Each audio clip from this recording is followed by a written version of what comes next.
Kia ora, hey, it's Mona here from the Humans Connecting team. Our podcast is all about serving, supporting, challenging, and inspiring you to become a connected human. The content of our podcast is of a general nature, and consuming this content is not the same as seeking individual advice from a connection mentor, registered mental health professional, or coach. Conversations about human connection address loneliness. We destigmatize loneliness here at Humans Connecting. We do that by talking about loneliness openly. Loneliness conversations necessarily include a range of topics which at times may be difficult for us to talk about, to hear, and to sit with. If throughout our conversation this is true for you, we encourage you to please contact a mental health hotline. The link in the episode description can help you find some immediate support for many places you may be in the world. Our advice to you is this: meet yourself where you are and how you are right now. If you don't feel up to it, we'll be right here ready to be by your side when you're ready. We're glad you're here. Let's jump in. Oh, it's Phil. Welcome to the Humans Connecting podcast.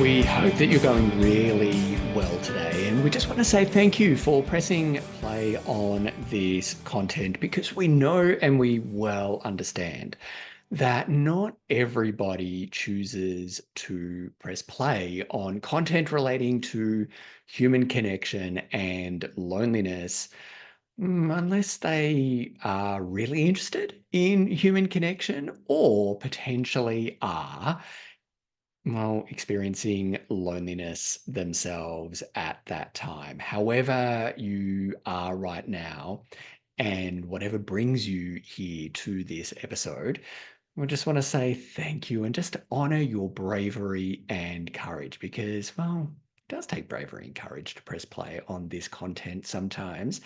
And bravery and courage is what is needed to help us be connected humans. And bravery and courage, I think I need to say bravery and courage one more time just for added emphasis. Well, it always requires celebration because it takes so much out of us. So, yeah, we think you're awesome for being here and for choosing to press play on content that is, well, on this episode, which, as it says on the as the headline, as the title for this episode, we're going to be talking about workplace loneliness. And workplace loneliness is something that, if you've not heard about it already, you're going to be hearing about it more and more over the coming months and years, because it's emerging as the bold new frontier in global loneliness circles, global human connection circles, for a whole variety of reasons that we're going to jump into. We do jump into it. I'm going to say hi. I'm Phil McAuliffe, and welcome to Humans Connecting. I am the founder of Humans Connecting. I'm a global loneliness thought leader. I'm a speaker. I'm an author. I'm a whole lot of things. And I am a human who is absolutely obsessed in a really nice, healthy way, I would think, not in a creepy stalker way, with the human condition and what makes us humans tick. Humans Connecting is the service that I wish that I had as a human who was experiencing loneliness but didn't really know what to do to get to become connected. Well, I've created it. And me and the team here at Humans Connecting have now got products and services that meet you where you are and how you are, wherever you are in the world. And we do that through our website, humansconnecting.org. All the ways that you can engage with us are on in the episode description. And yeah, so one of the things that really drove us was to create Humans Connecting was knowing how tough it is once we're aware of loneliness and how we might be experiencing loneliness within ourselves, how tough it can be to do connection. So here we are all about destigmatizing loneliness, because the stigma of loneliness keeps us lonely. And we are all about helping you get the support that you need to become a connected human. Again, all through humansconnecting.org. Workplace loneliness is kind of the next big thing. When the next frontier, let's just say, rather than the big thing, it's the next frontier of the global conversation or the global awareness of loneliness.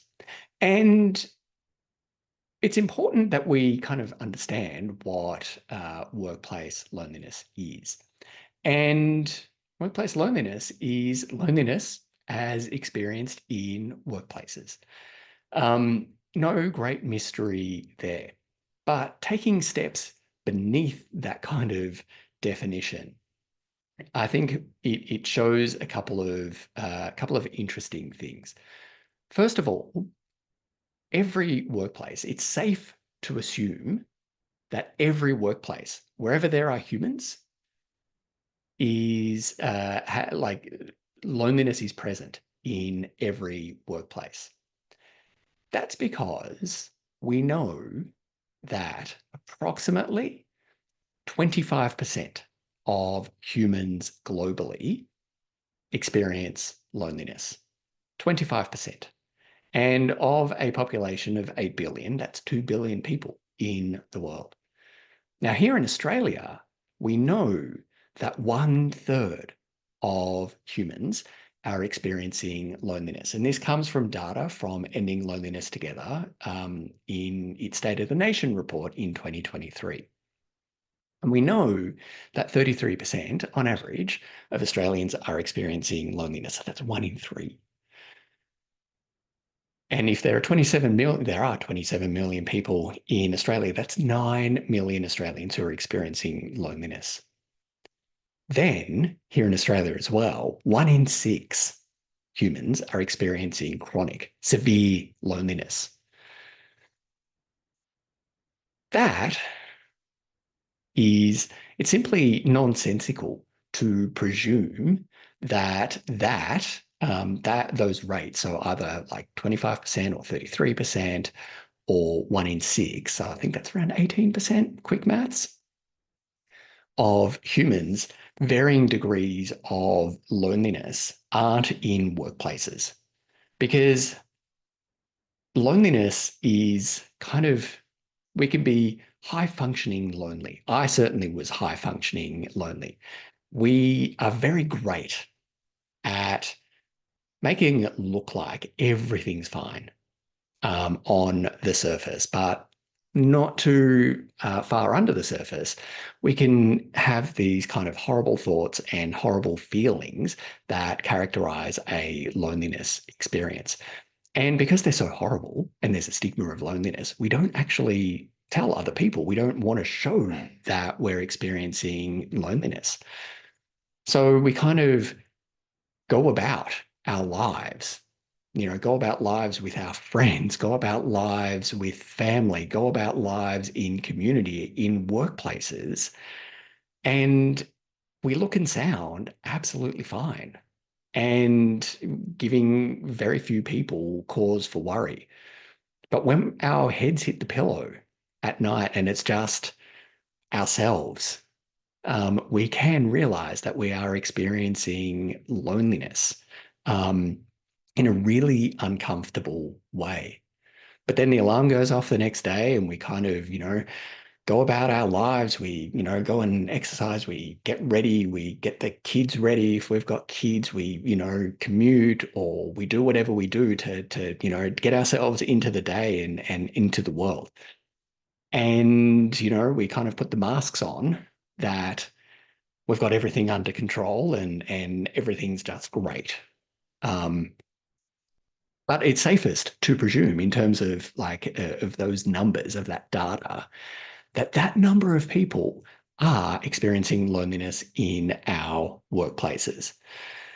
And here in Australia, we are, sorry, I'll take a step back. We are constantly learning more and more and more because some very smart people all around the world are learning more and more, are uncovering more and more about loneliness. and its prevalence and how it shows up. And I want to say two things here. We know here in Australia, just from data released just a few weeks ago during Australian Loneliness Awareness Week in early August 2024, we know that about 25% of humans in Australian workplaces are experiencing persistent loneliness. So with experienced loneliness, when we know that the quality of our connect, when we suspect or we feel, we don't even know, but we feel it, that the quality of our connections aren't what we need them to be. And persistent relates to the kind of loneliness that persists for 8 or more weeks. So that's the definition of loneliness. We can be experiencing loneliness on a floor in an office full of people.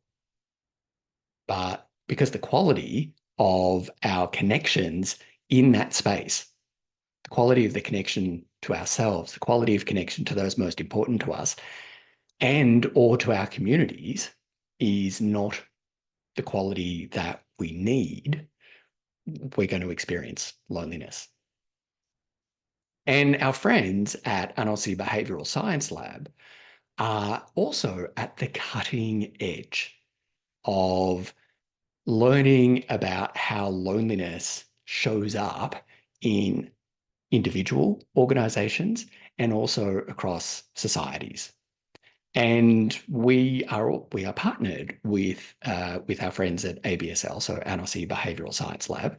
Shout out to the team. And we're partnered with them to identify how loneliness is showing up in individual workplaces and coming up with responses bespoke to the particular set of circumstances that are creating, that are feeding loneliness and disconnection in workplaces.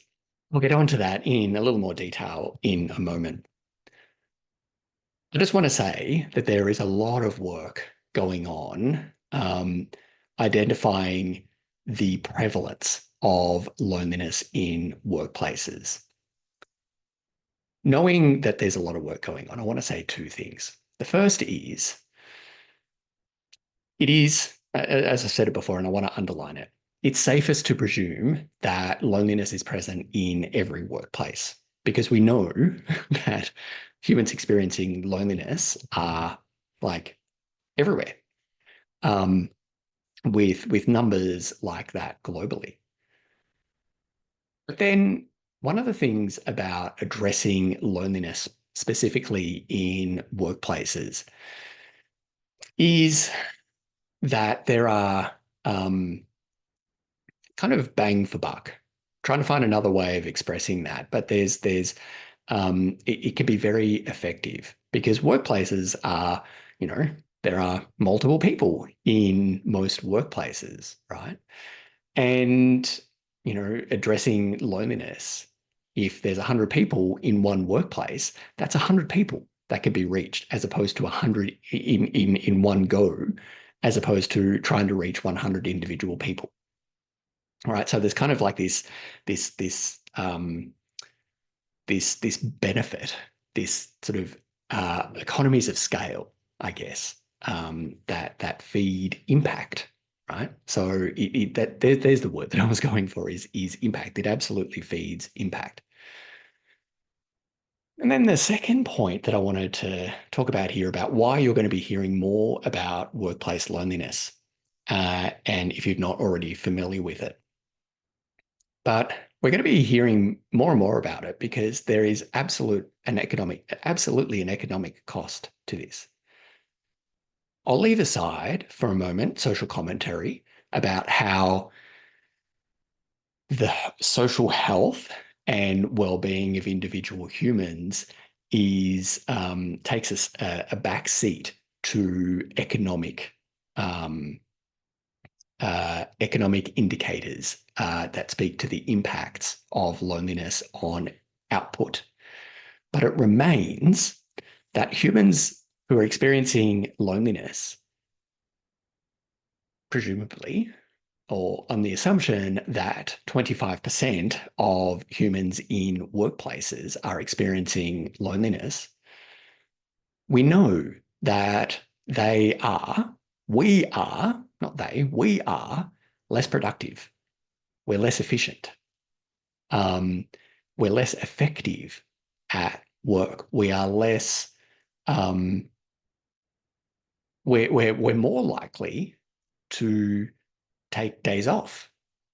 Um, or we're also more likely to stay at work being unproductive, um, uh, uh, and less effective, less efficient in our job. We're also likely to engage in things like gossip and kind of, creating workplace dramas. There's all sorts of things that loneliness in how loneliness manifests and shows up in our workplaces. But we know that there are economic costs and workplaces where loneliness is present, where people do not feel seen and do not feel heard, and so they don't feel that they belong. For whatever reason, loneliness impacts the bottom line of those organizations, those workplaces.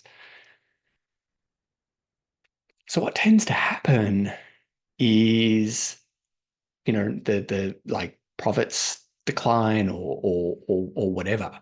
Things just aren't working as well. Now, if you might not be a news junkie like I can be, but over the past few years, across many countries, the conversation has been on workplace efficiency and getting things back to normal after the pandemic, getting, how do we increase productivity? Do we get people back into the workplace, or do we have hybrid work, or do we allow people to work where they want, how they want, and pros and cons of all of these kind of ways of working?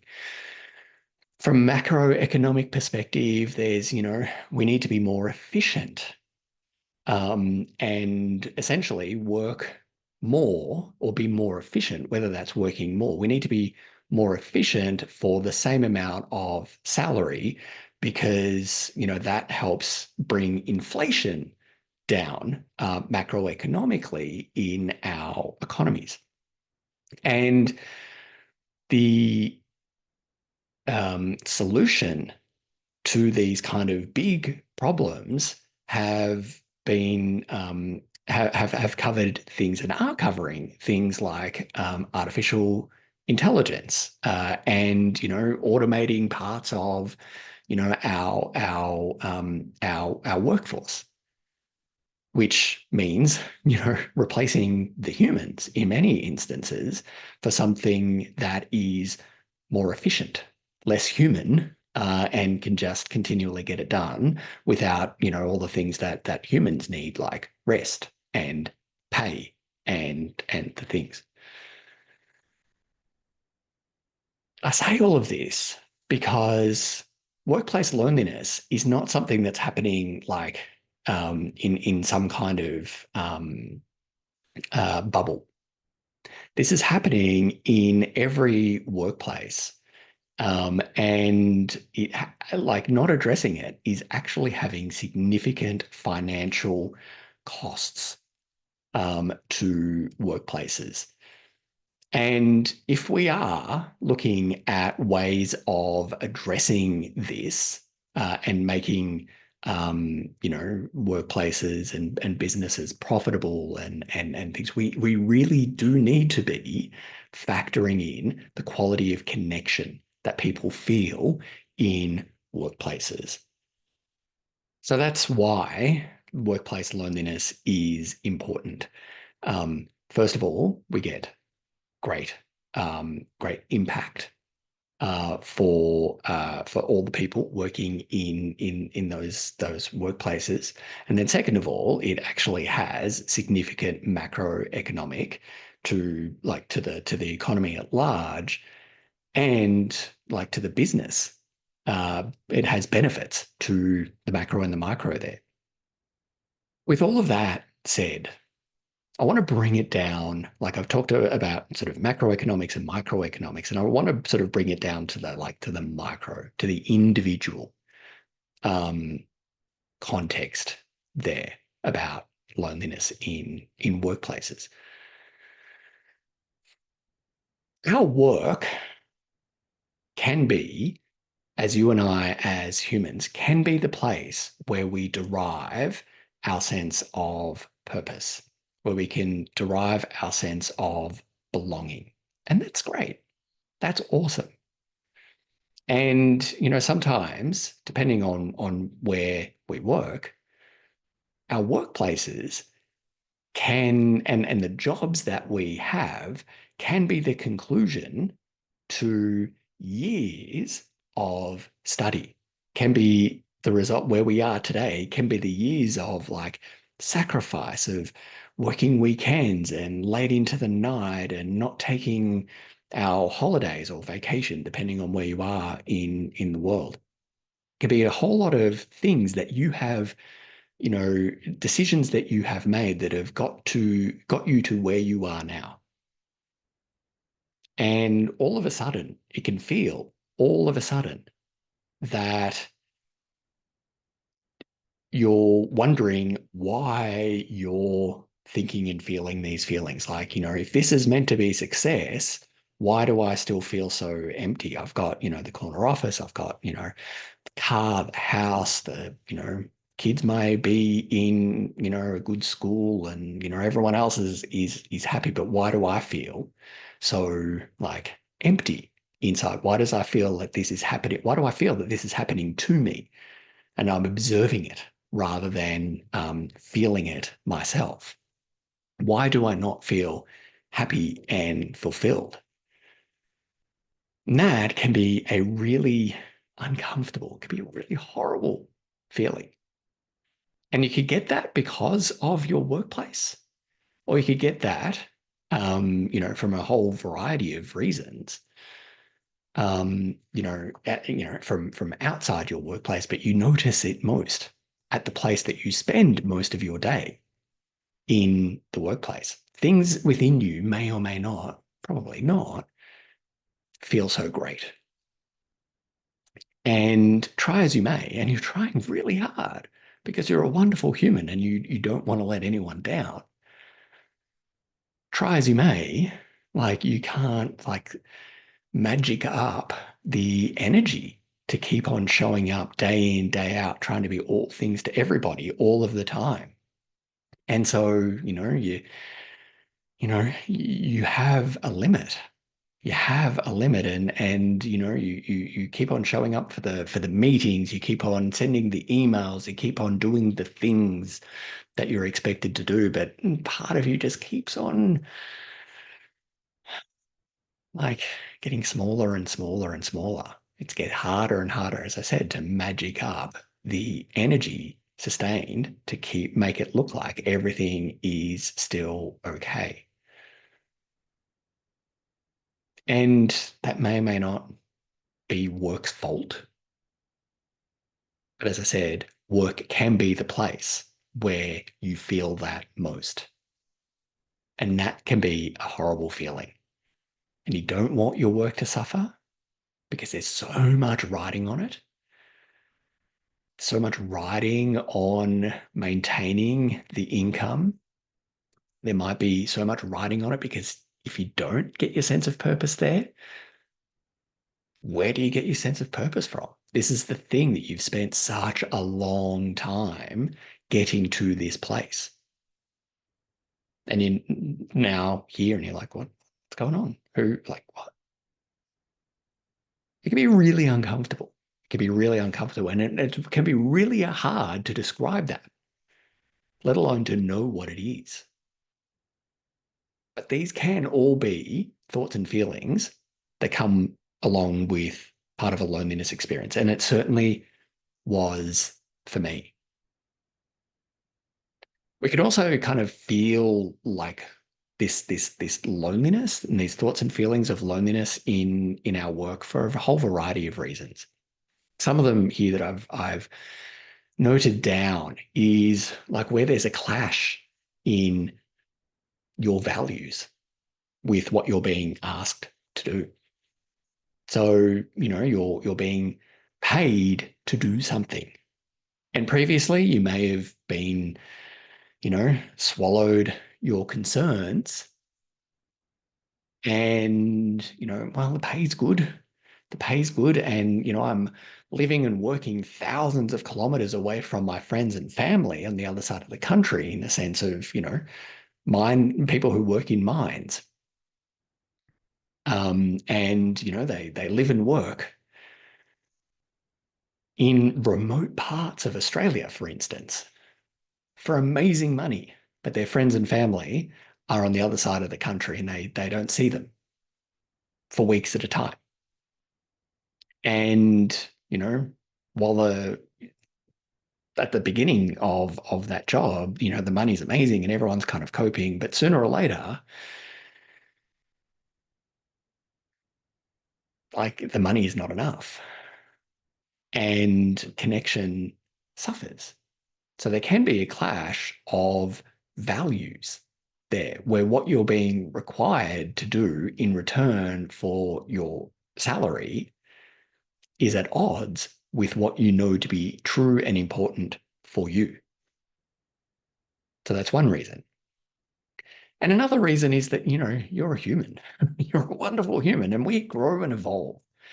And what was important to you, what you thought was important to you when you, say, graduated university in your 20s, you might be in your 40s now, and you're going, well, no, things don't really seem to be like as they were. I'm not as excited for things as I was in my 20s as I am now, or not as excited for things in my 40s as I was in my 20s. You're allowed to grow, you're allowed to evolve, you're allowed to change. You're allowed to, what was important to you in your earlier years is okay for it to not be important to you now. But, you can find yourself painted into a corner, really, where you've set up this life in your 20s and 30s and it gets to, midlife and you're like, oh, I don't know how to get out of this without making a mess. That can be one of the reasons why you're experiencing loneliness. It may or may not be like work may or may not have be a contributing factor in that, but work can be the place that you feel it. And then, like, while you've grown and evolved as a human, like the workplace may have changed too. Particularly, let's use that example of, your workplace looks and functions very differently now to what it was when you first started. What made your workplace the place that you wanted to invest your time in, and give your skills and your time in return for your salary? Things may have changed, and it's you're being asked to change along with it, but you really don't feel that you can.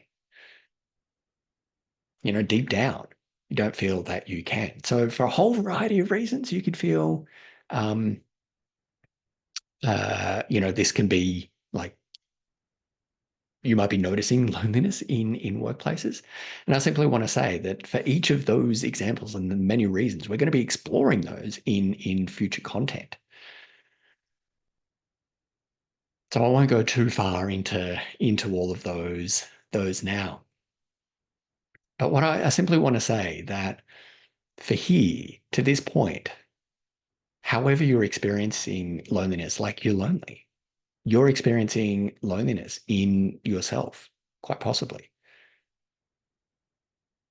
And certainly humans around you in your workplace are experiencing loneliness. And certainly we know that humans experiencing loneliness in workplaces. Workplaces where there is loneliness present, and it's safest to presume that loneliness is present in every workplace because wherever humans are, that's where loneliness is. They're paying the price for that in terms of um, being less productive, less efficient, and um, staff absenteeism, staff presenteeism, staff turnover, and all sorts of indicators from staff surveys that show that people just aren't happy. What are we going to do about all of this? It's one thing to know it, but what are we going to do about this? Awareness is great, but awareness without choice, that's kind of just that's unhelpful. So what kind of choices can you make? How about you listen to this message from Pete? I'll see you on the other side. Hi, this is Pete from the Humans Connecting team. Working in a high-stress environment can be energizing, but it can also be overwhelming. It can be easy to feel lost and isolated, even when surrounded by colleagues. But imagine if you could transform your workplace into a supportive and connected team. We have a service called Creating Connected Workplaces, delivered by Phil McAuliffe of Humans Connecting and Dr. Hans Ruscher Iserman of Annecy Behavioural Science Lab. The program combines world-leading academic rigour with empathetic expertise tailored to addressing the unique challenges of social connection in high-stress settings. Annecy Behavioural Science Lab's advanced measurement tools provide concrete and actionable insights that reveal the true state of your team's connections. Humans Connecting's ability to connect with the hearts and minds of humans in high-stress workplaces helps turn your workplace from one ruled by stress and overwhelm into one enjoying higher productivity and higher engagement where the humans within it thrive. Our scientifically backed and human connection-focused methods empower you to create evidence-based interventions for your team. And look, we want that for you. So if you're ready to make a real change, tap the Creating Connected Workplaces link in the show notes below, book your initial call with Phil and Hans, and let's create your connected workplace together.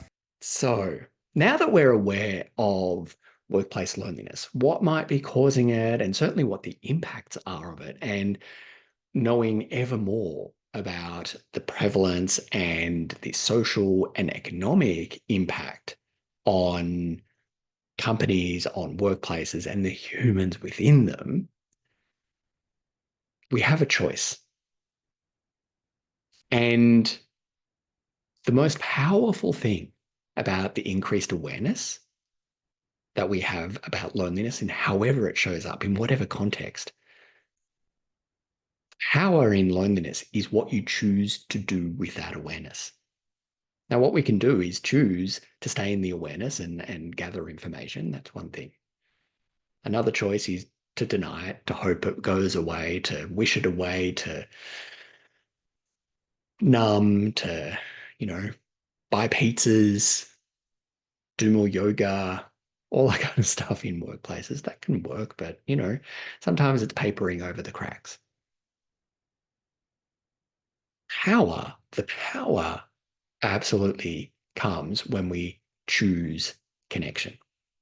And ever since, humans were humans, began to be humans, we've known what cures human loneliness. We know the antidote to human loneliness. The antidote to human loneliness is human connection. So when it comes to workplace loneliness, we know that the solution to workplace loneliness is to create connected workplaces. Create workplaces in which the humans within them thrive. Because when the humans within them thrive, that's when businesses, when organizations, when workplaces flourish. We know this. And in choosing that response in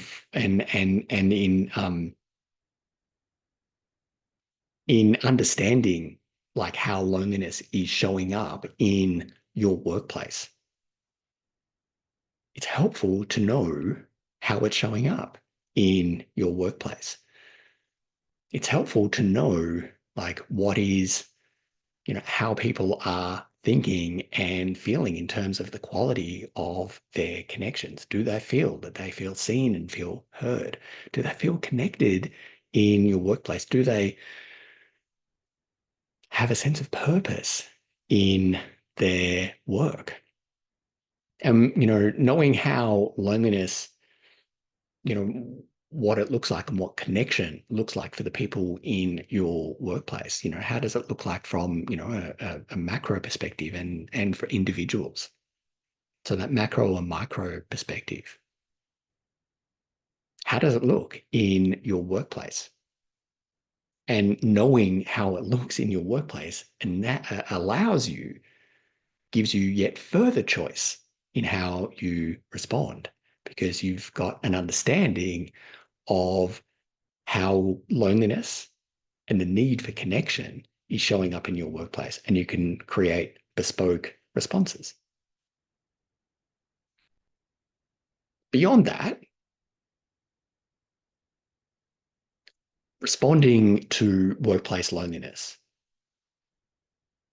is the same as responding to loneliness individually. And the response to loneliness individually starts when we allow our loneliness to be. In our workplaces, when we allow loneliness to be, accept it as being there, that then opens up how we respond further. Because we can't work on what we don't accept. And we know from the data, as I've said at the beginning of this episode, we know from the data that loneliness is everywhere. So when we allow that to be and accept it, we can then choose to get curious. What are the characteristics? What do we know about how loneliness is showing up? Is there something particularly that people really enjoy and get a sense of connection?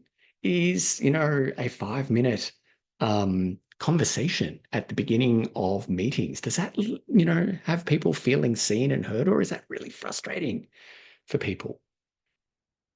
We only know this when we get curious about how loneliness is showing up after we've accepted the fact that loneliness is present. And then we still get to then choose the response. Choose yet more responses to information in response to information as it comes up. So responding to workplace loneliness is the same as responding to individual loneliness within ourselves. Allowing it to be, getting curious about where it's coming from, and then choosing connection as the response, and the connection that we've not been getting, not just any old connection, not just like, throwing everything at it. We can actually get quite targeted and specific once we understand what our loneliness is trying to tell us.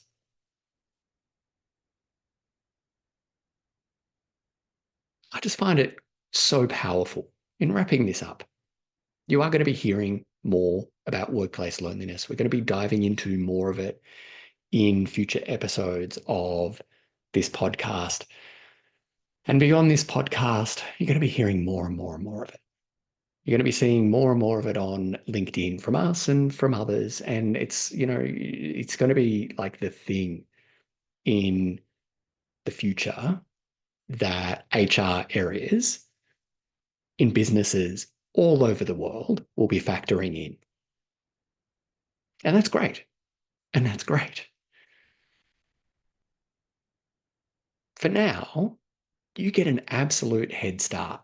You get an absolute head start if you accept and understand that loneliness is present. If you understand how loneliness is affecting you. And if you are a workplace where you're getting staff survey results that are showing that people aren't happy, they're tired, they're overwhelmed, they're doing, people are kind of, at the end of their tether, and you're looking at a tired workforce, humans who are working in your organization, and you're like going, but, um, productivity is falling, profits are falling, all of this kind of stuff. It must be that people aren't working hard enough. Maybe if you address human loneliness and have your workplace as a place where people feel that they can thrive because they feel connected to themselves, connected to those most important to them, and connected to their communities, including in the workplace. That's going to be a place like you will have such a head start in formulating your response in your workplace. So for now, knowing that loneliness is prevalent, knowing that loneliness is in your workplace, and knowing that connection is always the antidote to loneliness, meaningful connection is the antidote to loneliness, you've got a great head start. Now, if you want, I can have a chat for this podcast.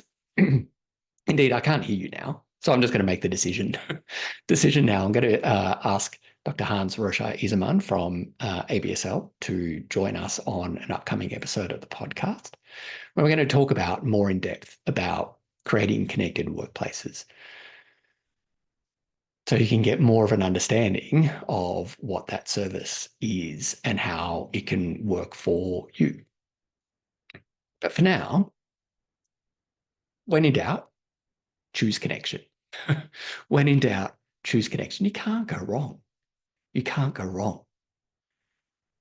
Because when you feel connected, just like every other human, when we all feel connected, we thrive.